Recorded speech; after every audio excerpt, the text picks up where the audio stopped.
তার মধ্যে একটা শান্ত।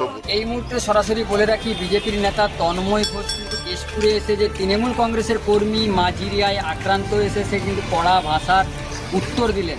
তৃণমূল কংগ্রেস কর্মীরা নিজেরা মারপিট করছে এবং কোনোভাবেই বিজেপি দায়ী নয়, এই কথা কিন্তু তন্ময় ঘোষ সরাসরি সংবাদ মাধ্যমের মুখোমুখি বললেন। পালাবদলের পরে নতুন রাজ্য সরকারের শপথ হয়েছে শনিবার দুপুরের আগে। তারপরেই বিজয় মিছিল, সেখান থেকে তৃণমূলের নেতার উপরে হামলা, বাঁশ দিয়ে পিটিয়ে দুটি পা ভেঙে দেওয়া হলো ওই তৃণমূল নেতার। গুরুতর আহত অবস্থায় আহত ওই নেতাকে উদ্ধার করে প্রথমে কেশপুর হাসপাতালে, পরে সেখান থেকে মেদিনীপুর হাসপাতালে ভর্তি করা হয়েছে।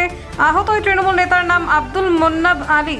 পুরো ঘটনাটি ঘটেছে পশ্চিম মেদিনীপুরের কেশপুর থানার মাজুরিয়া গ্রামে। বিজেপির সরকারের মুখ্যমন্ত্রীর শপথের দিনে কেশপুর বাজার সহ বিভিন্ন স্থানে বিজেপির পক্ষ থেকে লাড্ডু বিলি করা হয়েছে। বিকেলে মিছিল বের হয়েছে বিভিন্ন গ্রামে। বিজেপির সেই মিছিল হয়েছে কেশপুরের মাজুরিয়া গ্রামেও। সেই মিছিল থেকেই নাকি অনেক তৃণমূলের নেতাদের ডাকা হয়, যার মধ্যে ছিলেন স্থানীয় পুরনো তৃণমূল নেতা আব্দুল মোন্নাব আলী। মিছিলের পর তাকে রাস্তায় ফেলে বাঁশ দিয়ে পেটানো হয় বলে জানিয়েছেন আহত মোন্নাব। তৃণমূল করার অপরাধে মারা হয়েছে বলে দাবি।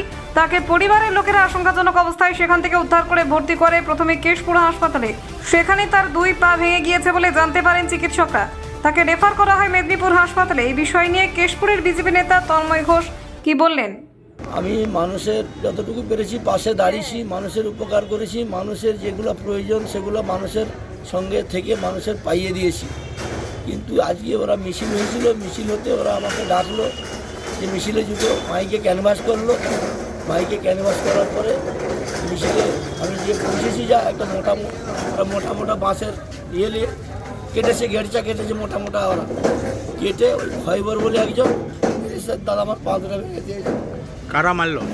বিজেপির লোক। আপনি কি তৃণমূল করতেন? হ্যাঁ, আমি তৃণমূল করতাম। আপনার নাম? আমার নাম শেখ আব্দুল মোন্নাব আলী। কোথায় মেরেছে এটা? মাজুরিয়া গ্রাম। মাঝিরাই একজন তৃণমূল কর্মী আক্রান্ত হয়েছে, সরাসরি বিজেপির দিকে আক্রমণ। তোমার শুনেছিলাম এই কথা, খবর দিচ্ছিলাম। ওই ছেলেটি খুব অত্যাচারী ছেলে ছিল, মানুষের উপরে প্রচুর অত্যাচার করেছে, মানুষ খুব রাখছে। তাও আমরা গোটা কেশপুর জুড়ে একটা শান্ত পরিবেশ আমরা তৈরি করেছি। এই কয়েকদিন মাত্র 6 দিন ভোট গণনা হয়েছে, তার মধ্যে একটা শান্ত পরিবেশ আমরা কোথাও কোনো বিচ্ছিন্ন ঘটনার টুকটাক হয়তো করছে, যেগুলো কাম্য নয়।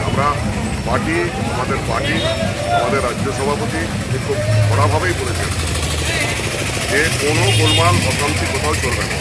এই ওনার বার্তাকে আমরা সর্বত্র এই বার্তাটাকে ছড়িয়ে দিয়েছি। আমরা গোটা কেশপুরে প্রতিটি গ্রামে প্রতিটি বুথে আমরা এই বার্তা ছড়িয়ে দিয়েছি। পুরো কেশপুরই এখন শান্ত আছে। তবে যা মাজুরাতে ঘটনা ঘটেছে এটা আমাদের কাছে কাম্য নয়। আমরা এগুলোকে পছন্দও করি না। কোনো গোলমাল, কোনো মানুষের ক্ষয়ক্ষতি আমরা এটা চাই না। তৃণমূল যা করেছে আমরা তা করবো, এটা আমরা চাই না, আমাদের পার্টিও চাই না। আমরা এগুলো নিন্দা করি।